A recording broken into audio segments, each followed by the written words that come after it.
This program is a presentation of UCTV for educational and non-commercial use only. The same religion that's capable of hideous acts of destruction can also be capable of moments of healing, of restoration, and of hope. But educate a girl, and you educate her entire family. There is a sun within every person. When that anger sets in, write it. Write the letters, but don't send them. You never want to leave concrete proof of insanity.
All through history,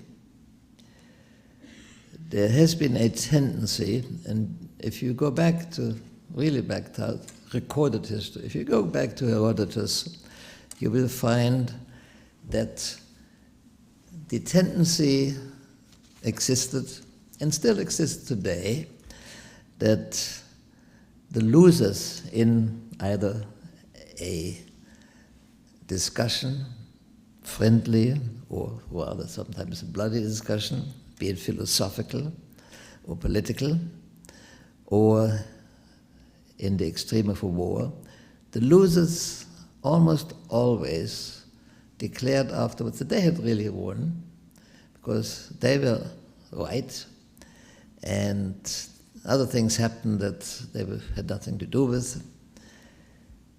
And this was sort of interesting to me at that time. This falsification of history, and this was really supposed to be the main topic of my talk, unfortunately persists to today. And as I began to look more into this, I discovered a few interesting things.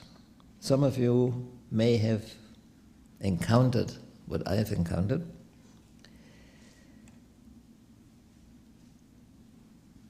There was a film which even was proposed for an Oscar called Frost Nixon. An extensive interview over almost a week by a man named Frost of Richard Nixon. The script was written by a British writer. He was told, after the film was finished, by a University of North Carolina professor who had been present during the entire weeks of interview and made extensive notes, hey, what you've done is rubbish. It's absolutely far removed from any fact. And the man who made this film said, hey, it's entertainment. And the same person, his name is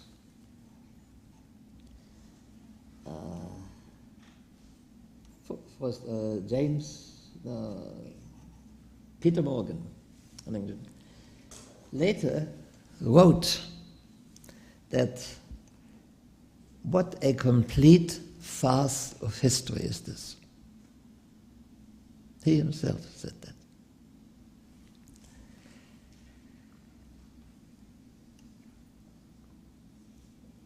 There are a number of cases happened in the 20th century. I have no intention of wasting your time in going over all these individual cases, but a few that happened in the last few years are very symptomatic.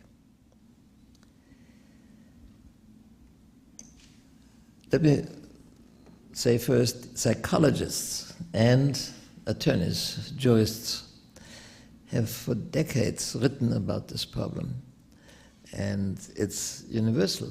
And there have been many university studies done on this, either by interrogating people who witnessed an accident, a traffic accident in a city, or in an experiment was extra set up by the professor. The individual descriptions of what happened, or of something that happened in the lecture room during a lecture, are so diverse and so different from each other. There are very, very few that ever hit the nail correctly. And that, of course, tells you how little you can rely on eyewitnesses.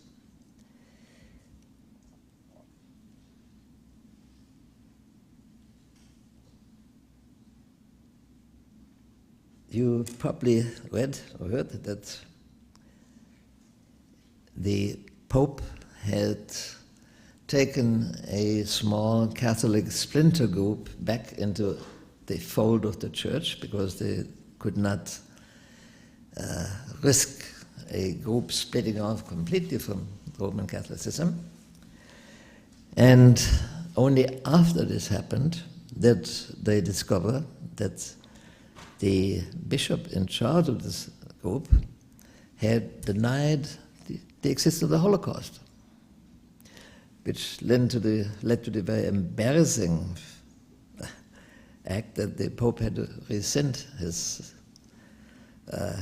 offer to the bishop, and this country of Argentina the next day expulsed this bishop. I don't know where he is now, but he was kicked out of Argentina.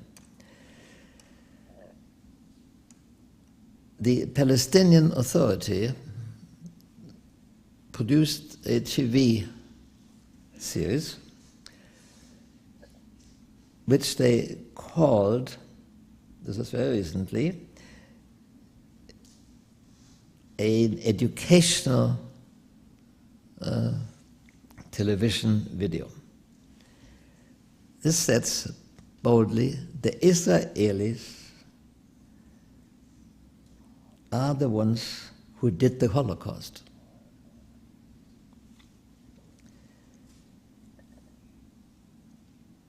No wonder the famous British historian Arnold Toynbee stated, and this is translated from German into English because I couldn't find the English reference, but it's the same words. Are we really correctly informed? Because the future of human society depends entirely on the answer to this question. So you see, it's still a problem. Well, the White Rose has not been immune to these historical distortions, almost from the very beginning. It so happens that the first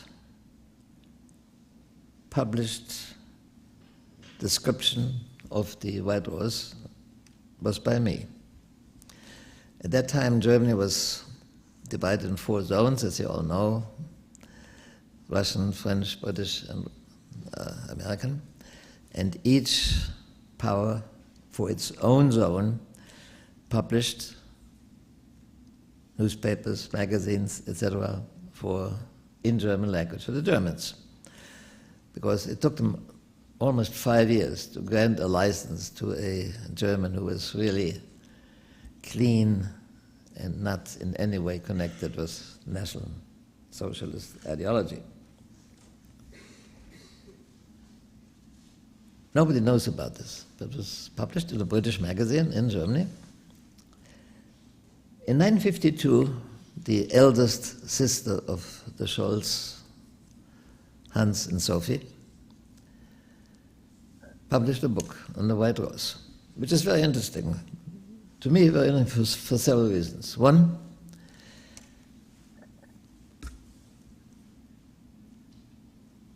like everybody else in our families, she knew nothing about what was going on. We had made it from the very beginning a non-written rule that none of us would ever tell our family members what we were doing. Because Germany had enacted a law, which they had copied from the Russians, called I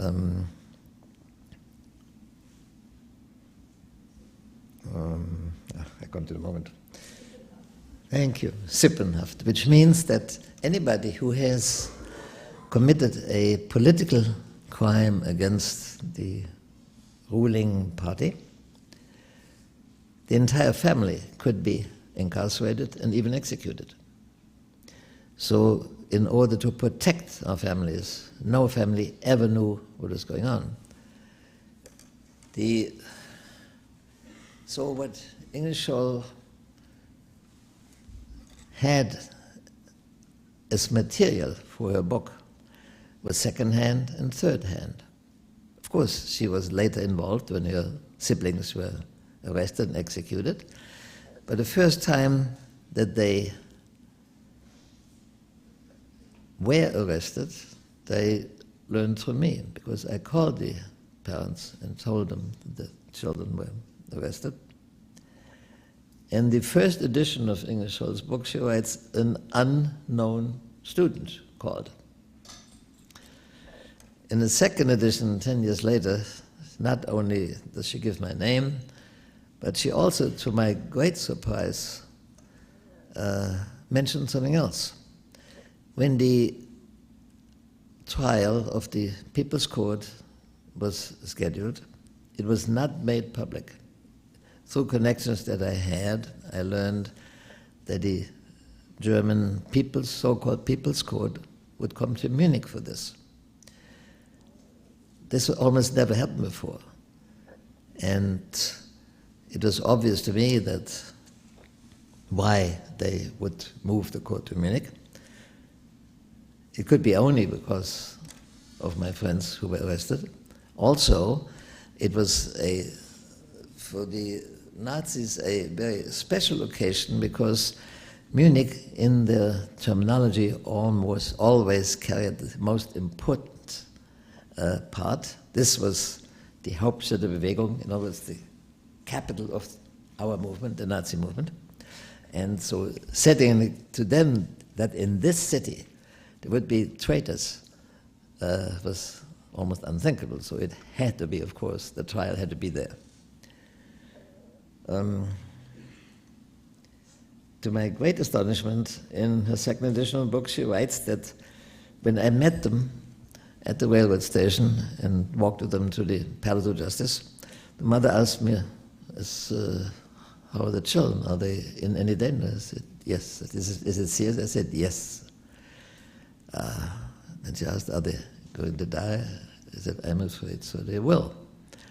And then I said that if I only had a dozen men and one tank, I could get them out of that court and bring them to safety to Switzerland. I don't think I have to emphasize for anybody that calling the parents carried considerable risk. I had to expect that the phone was tapped. I had to expect that somebody from the Gestapo would travel in the same train and observe whom they met. But that risk had to be taken for the sake of the parents. And indeed, 4 hours after the end of the trial, they were executed. The parents would never have seen their children again. if I had not called in Munich.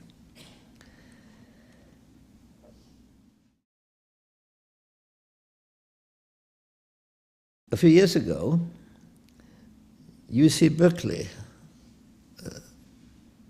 had a meeting, a symposium on resistance in Germany, to which many academicians from the UC system came to participate.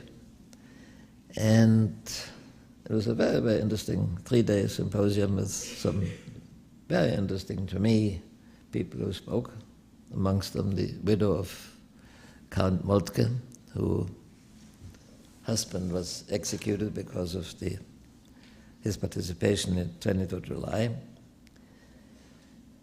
But one of the strange things happened that Mommsen, who is regarded as the greatest living authority on the last years of Nazi rule in Germany, gave a talk. And he stated, in any movement, in anything that happens, what people who participated, what they thought, why they acted, what they did, is totally unimportant. The only thing that counts is what the historian says. Now, these were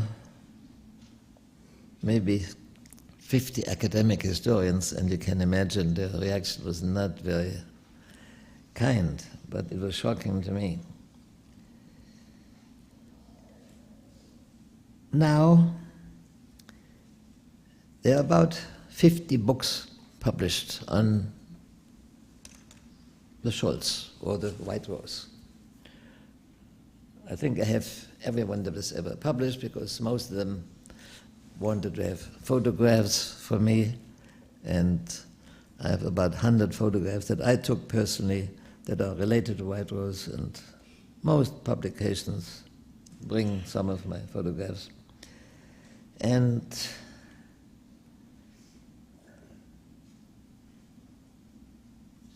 a few years later, actually it's maybe 5 years ago, UCLA had a similar exhibit. It was different, it was made better, and again some strange things. The speakers, the invited speakers for this symposium, was a German Air Force general from Texas. Texas, as you know, may not know, is where the German Air Force trains. There's enough airspace, and which is not available in Germany, so the German Air Force trains in Texas.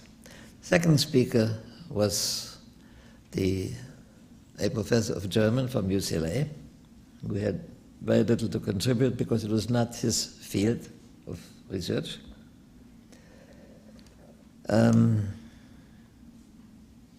I forgot to the third one, and I was the fourth one. We had an opportunity to visit the exhibit before the actual meeting began. And in this, from German government sanctioned exhibit on German resistance, under the photographs, mine, of the White Rose members, the names were exchanged, wrong names with each picture. And not a single mention in the entire exhibit on the FAB, the Freiheitsaktion Bayern, which is called Freedom Action Bavaria, about which I can mention it now. That was the only successful military putsch in the whole 12 years of the 1,000-year reign. It was very obvious, and I come to that in a moment, that the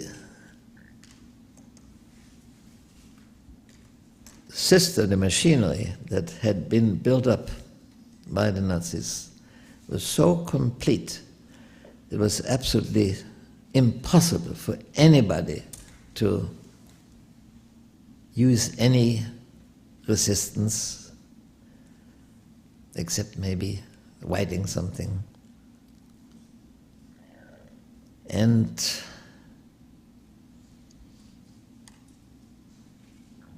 much to my surprise, long after the war, I met a professor of history at the University of Toronto in Canada, who's written extensively about these years.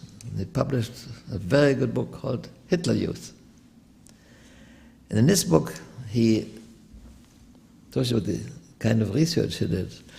He mentions every single youth organization in Germany that tried to fight off Nazis.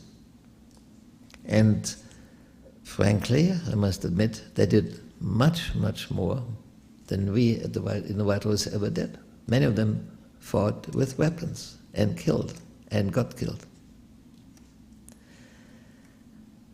If you read an ordinary textbook, history book about time, nobody ever mentions about this. I didn't know about this. I found, when I was invited to give a talk at the local synagogue, a huge map, which one of the men in the congregation had found somewhere, I think he found it in Poland, showing every spot in Germany where there was a resistance group. There were over 350, and none knew of any of the others, because communication was virtually impossible. In a country where mail can be read without you knowing it, where your telephone may constantly or intermittently tapped, where travel, especially once war began, was virtually impossible. If you were a male, let's say between 15 and 60, traveling in civilian clothes in a train, that was the only mode of transportation, because nobody had cars anymore. There were buses and streetcars and trains. The trains were controlled, policed by federal police and Nazi police, Gestapo. If somebody, male, in that age group, could not produce a piece of paper showing that he was traveling on orders, he was immediately arrested as a WWII.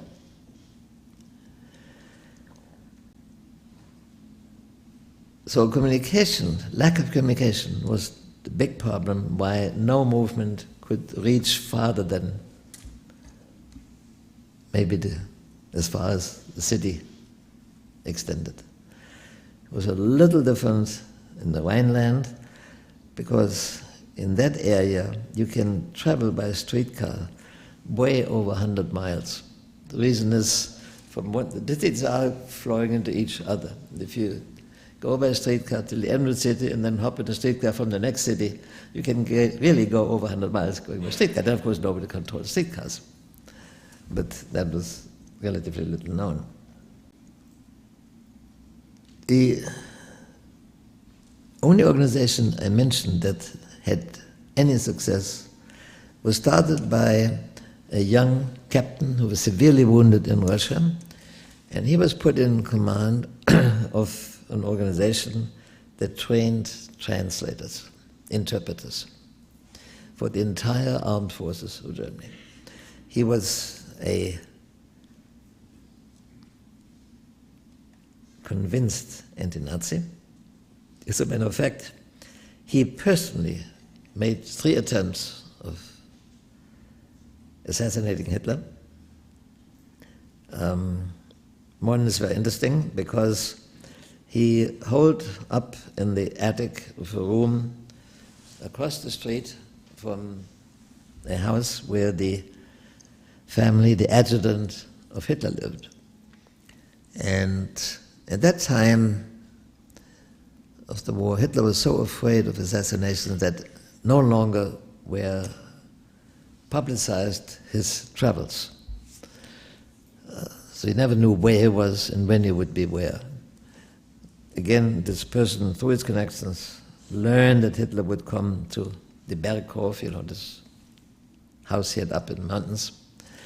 And he thought, well, probably on going there, he will make a quick stop in Munich to visit, so his adjutant can visit his family.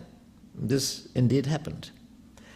So he was sitting there with a sharpshooter rifle, waiting, and indeed a big Mercedes-Benz came, and the driver, not the driver, but the adjutant jumped out of the car and went to the house to see his wife.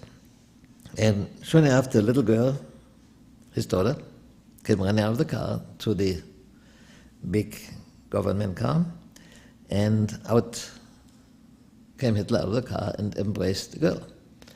And this man, his name is Ruprecht Gangos, could not shoot because he didn't want to kill that girl. And the other two attempts were very similar. Always something happened.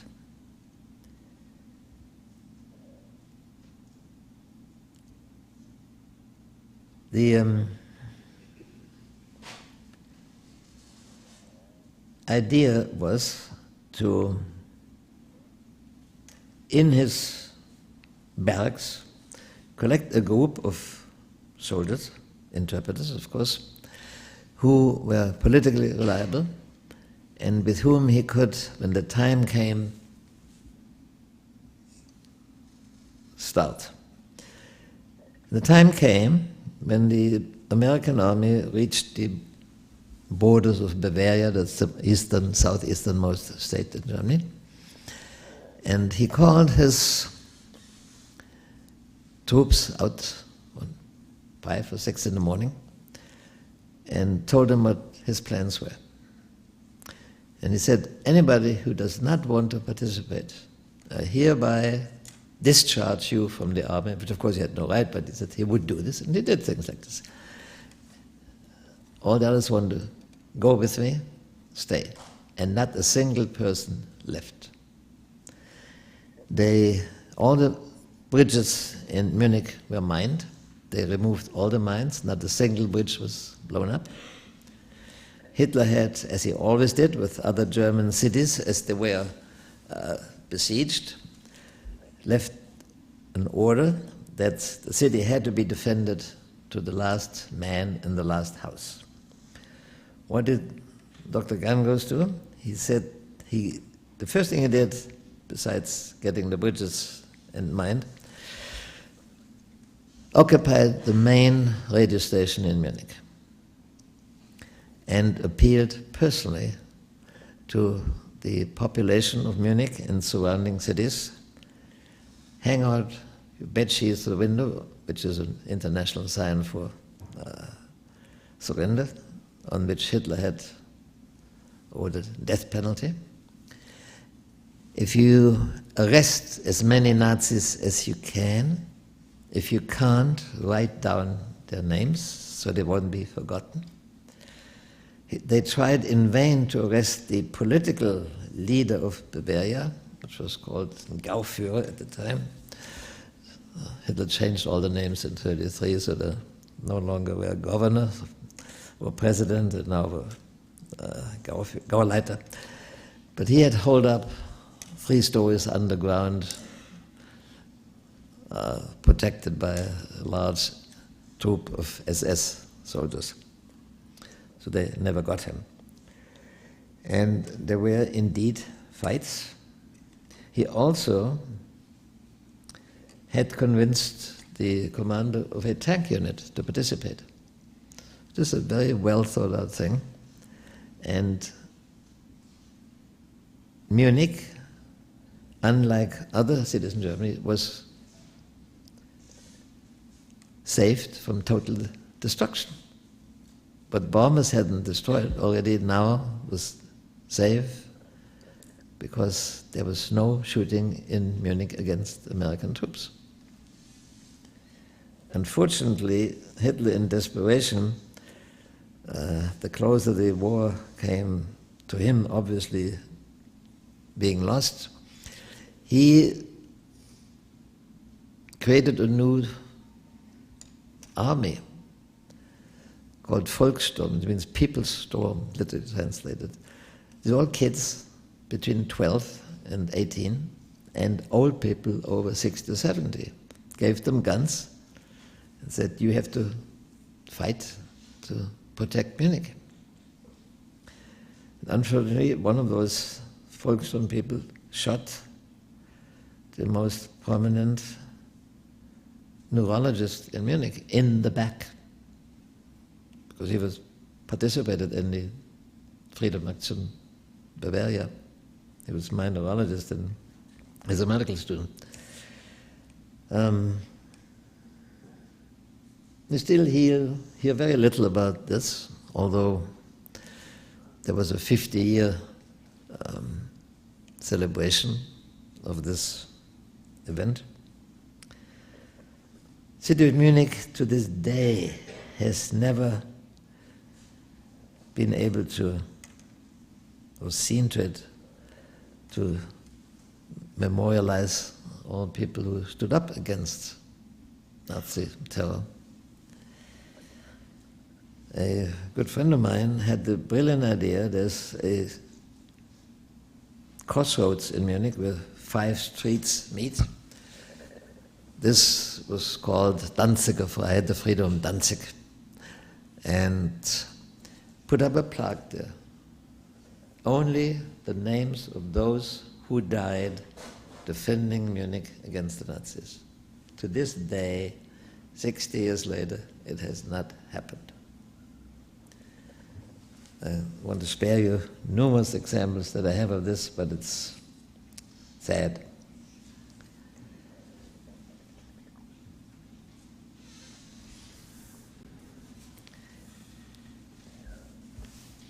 In the same vein, this People's Court that I mentioned, which was not in Germany's constitution, it was created by Hitler for one reason only, in 1934, to eliminate his enemies. Under German law, the few judges that survived, instead of being hanged, which they should have done, and their family continued to receive a state pension until, I think, just 3 or 4 years ago. This is the problem with history that is a real problem for Germany, and it will continue for a few more years till another generation goes up and manages to live with it.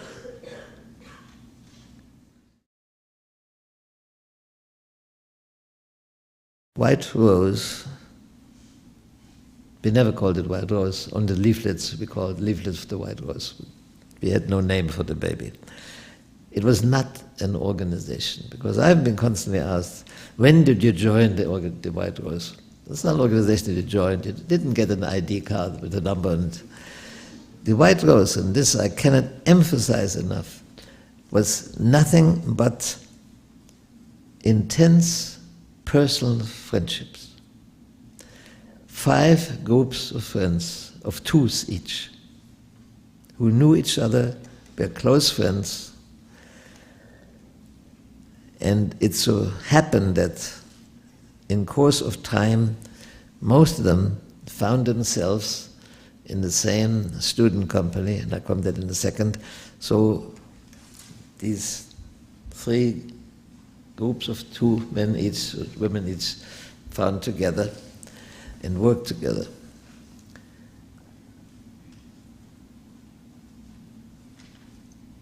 Many of them knew each other beforehand, like Alex Borel and Christoph Probst were in the same school a while before. In 1938, something happened. The German military people realized that they needed physicians badly, but they could not override the academic bureaucracy. So they found them, they did the same thing that the United States did in the Second World War, namely drafted all the medical students in the army and put them in uniform, and at the beginning, in typical Prussian Nazi manner, put them in barracks, marched, in the morning we marched to the university, in the evening marched back. It was totally ridiculous, because everybody went to different lectures, or to different seminars, so they gave that up after a while, and you couldn't really study if there are 12 men in a room. So then gave us permission to find our own quarters, and only every Saturday we had to come to the barracks for roll call.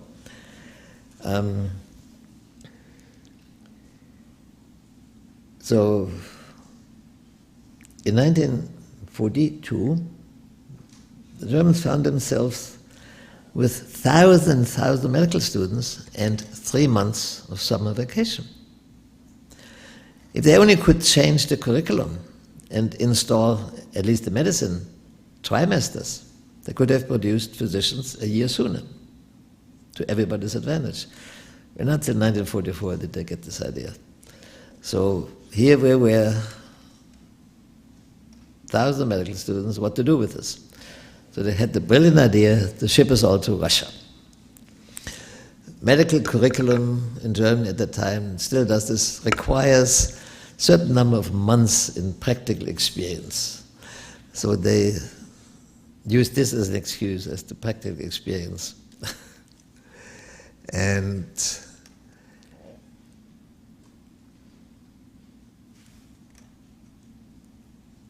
it was an absolute disaster, of course, but a waste of everybody's time. But for some of us, a very valuable experience. On our trip to the front, which took almost 3 weeks, the reason, of course, is any other train that carried munitions or soldiers or anything, of course, had preference. It was, we sometimes sat on the side rail for hours, sometimes days. But we got a layover in Warsaw for 2 days, and we were on our own, and we had some interesting experiences in Warsaw, and about which I've written. And one of the things I visited was the ghetto. Now, you could not get into the ghetto, but you could go to the entrance. And at the entrance, I saw the following, amongst other things: all the male inhabitants of the ghetto who were healthy enough that they could work were put in columns to go to factories, etc., and do working duty. They had, of course, come back to the ghetto at night, and wherever they were during daytime, they scrounged for whatever little food they could find, had a little sack over their backs with food. And at the entrance of the ghetto stood a superior officer with a huge horsewhip, and all these things, I took pictures, photographs, of course. At his pleasure, whenever he felt like it, he whipped one of these poor Jews who were returning to the ghetto. And at the door where they stopped and where the loads were exacted and sometimes thrown away, again at the whim of the guards, every second or third Jew he kicked in the ass. I have also a picture of that, with a boot ending in the Jews behind.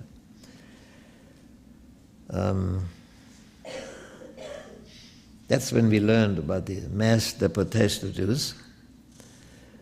Later, when I was closer to the front, in a little field hospital, I was on the way in an ambulance when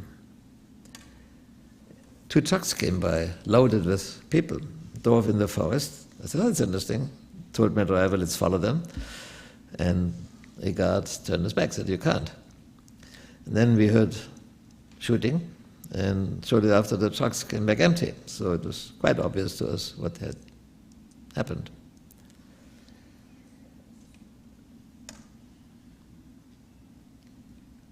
I think I'll quit there. Christoph Probst, who among the people in the White Rose happened to be my closest friend. He was the only one who was married. His third child was on the way while he was incarcerated. His wife lived out of town in a small community, and many times when we were engaged in long discussions, he missed the last train. He had to use a suburban train, so he stayed in my little room, sleeping on a rug, of which I took a picture. Anyway, we had long discussions about what was going on, and here I have to tell you something, because to me it's the most tragic story of within the White Rose. Not only was he married and had 3 children, he was also in the army as a medical student, but not in the army, but in the Air Force. And because of that, all the Air Force medical students were studying at the University of Innsbruck, which is in another country. It's in Austria, but of course was incorporated into Germany. And we always tried to protect him because of the fact that he was married and had children. And I always thought nothing could ever happen to him, because sure, the Gestapo would be suspicious of him because he was a good friend. We were all close personal friends, as I mentioned. And I'm sure they would have interrogated him. There's nothing they could have ever had against him to incarcerate him, let alone execute him. Unfortunately, he had written a draft for an additional leaflet of the White Rose, and gave this to Hans Scholl for his comments. When Hans Scholl was arrested, he had this in his pocket. He tried to eat it, but of course they made him spit it out immediately and was put together. And when they searched Scholl's room, they found letters from Christoph Probst, compared the handwriting. That was enough to sentence him to death. He would still be alive today, hopefully, if it hadn't been for that. There are similar incidents that to my death I will never understand. We had an agreement amongst ourselves that if anyone felt that he was close to being arrested or had received notice of a possible arrest, that OD person should flee to my mother's country estate, where my mother could hide them and eventually find ways to smuggle them into Switzerland, which my mother had done on other occasions. And I always wondered, why did nobody ever make use of these possibilities?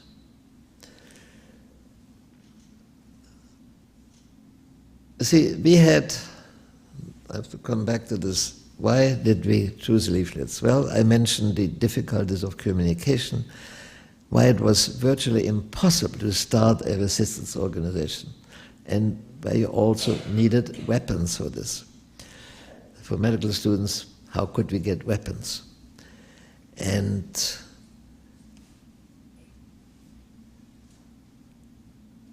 when the arrests came, I until 2 years ago, asked myself, why did nobody make use of this possibility of escaping?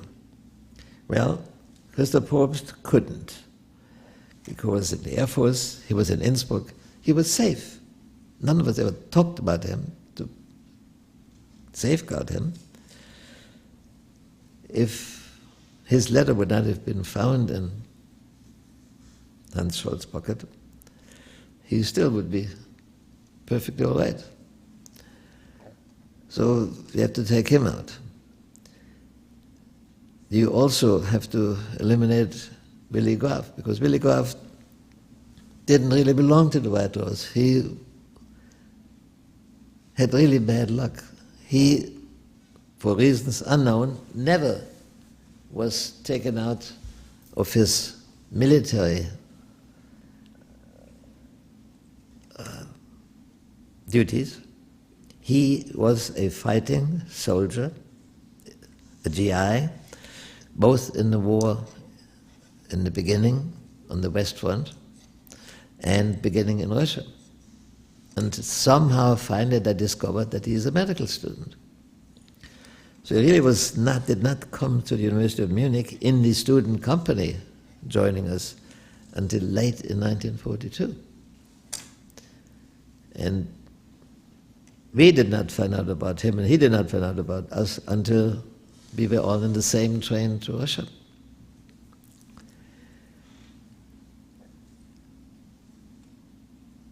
The actions of the Gestapo also were,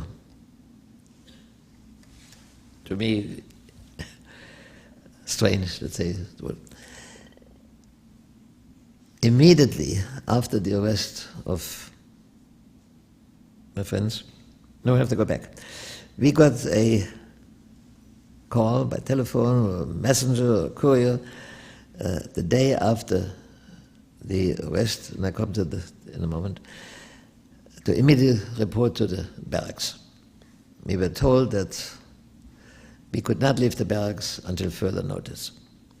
And then the commander came and told us that at the university, 2 students were arrested for high treason. He didn't mention any names.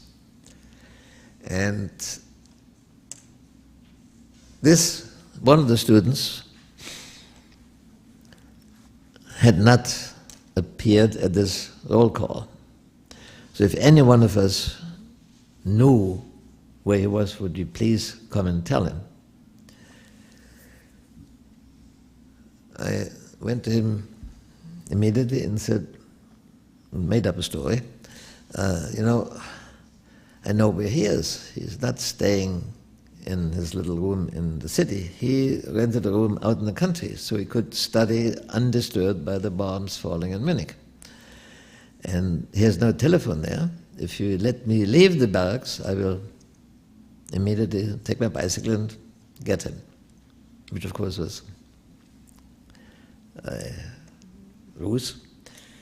He gave me permission. I immediately went to Alexander Schmorell's father's practice, expecting, of course, that there would be a Gestapo agent sitting in the waiting room, which he did, and I recognized him immediately, not by person, it was obvious that he was Gestapo. And when he called me into his examining room, I told him, you obviously know that your son is arrested, and told him, if your son, Alex, or Alexander, finds a way to communicate with you, would you please remind him of our agreement to meet at my mother's place? But he never did. And on the same day, I went to the place where Hans and Sophie Scholl lived and searched for anything that would give a clue to me. Now, of course, I expected that that building was guarded by Gestapo, so I made sure that nobody was there who looked like a Gestapo agent. I went to the landlady and said, I have to take a few things with me, and she opened the door for me. And I took everything with me that carried my name, books that I loaned him, and the same day, the youngest sister of the Scholl clan went to that same apartment and found Sophie Scholl's diary, which the Gestapo had overlooked when they searched the room. Unfortunately, it didn't help, but so one wondered about the methods the Gestapo used. I found that when I was interrogated by the Gestapo, it was not much different, that it was, I thought, relatively easy to misguide them and gave answers that were properly for me and not to them. It was a little more difficult when it went to the court-martial, but that's another story.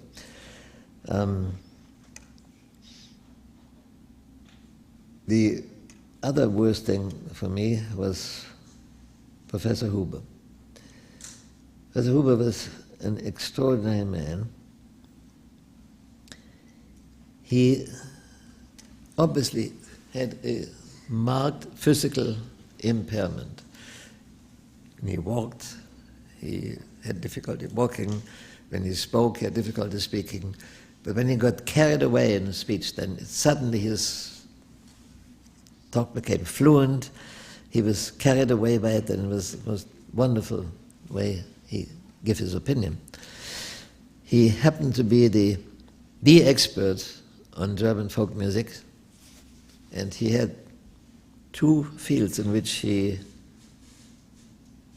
taught at the university, one folk music, the other one philosophy and psychology. I, at that time, carried a double studio, medicine and psychology, and he accepted me as his student for my PhD thesis, which of course ended abruptly when he was executed.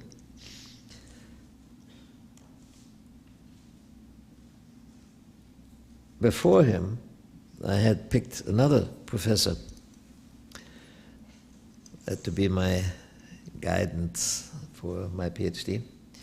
His name was Fritz Joachim von Rintelen, and both Huber's and von Rintelen's lectures were full with non-philosophy or psychology students. They were medical students or students in any other field who came to listen to these two professors. Well, one day, Rintelen did not show up, so rumors immediately cursed around that maybe he was arrested or something happened, and he can't be sick because then the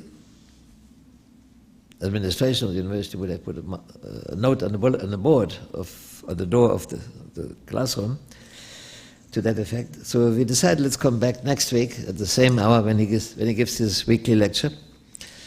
And we came, and he didn't come. So a friend of mine, a artist, a painter, and I persuaded the group of between 80 and 100 students to go to the rector, which is the president of the university, and demand to know what happened. But we went there, and the secretary said he would not see it. So we made so much noise, and that eventually he did come. He opened the door a little slit and said, "I've refused to give any information," and slammed the door shut. So we decided we'll all go to the home of Professor Rintelen and give him a sympathy demonstration. And here in broad daylight, in the middle of the war, on the main street in Munich, where this group of 80 to 100 people, about half of them in uniform, marching along, and the people on the sidewalk were just stunned. They didn't know what was going on. So I had bad luck with picking a professor to take me. I'm just telling this to you a little incidents that you won't find in books, but they're, I think, very typical for the time. And I ended with Huber and want to really end up with Huber. He, in prison, while he was waiting for execution, not quite a year, he wrote his magnum opus on Leibniz, a very famous German philosopher, also mathematician. Because as so is in science, sometimes two scientists have the same idea at the same time. And Leibniz in Germany and Newton in England both invented the integral. Anybody what's the English name? Calculus. Thank you. It takes a mathematician.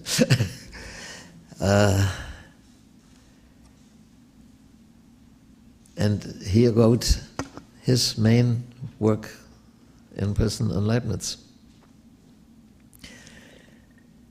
His widow, with 3 children, was starving, got no support whatsoever. Of course not from the university, because the university retroactively kicked him out. They took his professor title away. I collected money for his widow, and for the next few years that I still lived in Germany, I kept her and the children alive.